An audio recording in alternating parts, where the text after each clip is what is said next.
প্রিয় ছাত্রছাত্রীরা, আশা করি তোমরা প্রত্যেককে ভালো আছো। আজকে চলেছি তোমাদের সামনে একটি গুরুত্বপূর্ণ ভিডিও নিয়ে। এই ভিডিওতে আলোচনা করব নবম শ্রেণীর ভূগোল বিষয়ের ম্যাপ পয়েন্টিং নিয়ে। এখানে সাজেশন ভিত্তিক কিছু ম্যাপ পয়েন্টিং রেখেছি। এই ম্যাপ পয়েন্টিংগুলো তোমাদেরকে প্র্যাকটিস করতে হবে, কেননা থার্ড ইউনিট টেস্ট পরীক্ষায় তোমার 10 মার্কের ম্যাপ পয়েন্টিং থাকে। তো তোমরা যদি 10-এ 10 পেতে চাও, তাহলে তোমাদেরকে বলো ভিডিওটি প্রথম থেকে শেষ পর্যন্ত দেখো।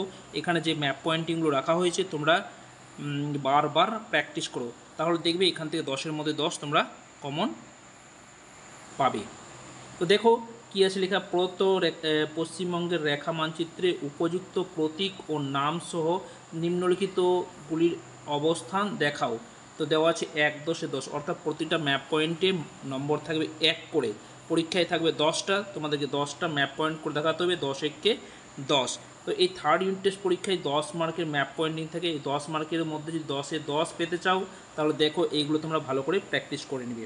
তার আগে একটা ছোট্ট রিকোয়েস্ট, চ্যানেল নতুন এসে থাকলে অবশ্যই চ্যানেলটি সাবস্ক্রাইব করে নাও, পাশে বেল আইকনটি বাজিয়ে রাখো, তাহলে সবার আগে এই ধরনের ভিডিওগুলো পাবে। দেখো প্রথমে কী রাখা হয়েছে, অজয় নদ, দামোদর নদ, তিস্তা নদী, সুবর্ণরেখা নদী, কংসাবতী নদী, ভাগীরথী, হুগলি নদী। তো এগুলো 7টা নদী রাখা হয়েছে, তোমরা এগুলো প্র্যাকটিস করবে।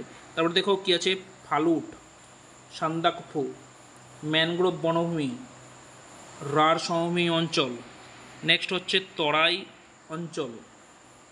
তবে কিছু স্থান, বালুরঘাট, বাঁকুড়া, কৃষ্ণনগর, তারপর হচ্ছে দীঘা, শান্তিনিকেতন, হলদিয়া বন্দর, পাট শিল্পাঞ্চল। দেখো পরের হলো আলোচনা করার আগে তোমাদেরকে বলবো, এই চ্যানেলে জীবনবিজ্ঞান, ভৌতবিজ্ঞান, ইতিহাস, ভূগোল প্রভৃতি বিষয়ে সাজেশনগুলো রাখা হয়। তোমরা যদি নিয়মিত পেতে চাও, তাহলে বলবো অবশ্যই চ্যানেলটি সাবস্ক্রাইব করে রাখো আর বেল আইকনটি বাজিয়ে রাখো, তাহলে সবার আগে কিন্তু পাবে। নেক্সট কী আছে, পাট শিল্পাঞ্চল পশ্চিমবঙ্গের রাজধানী। তারপরে হচ্ছে গিয়ে ফারাক্কা তাপবিদ্যুৎ কেন্দ্র, একটি কয়লা উৎপাদক অঞ্চল, একটি জলবিদ্যুৎ কেন্দ্র।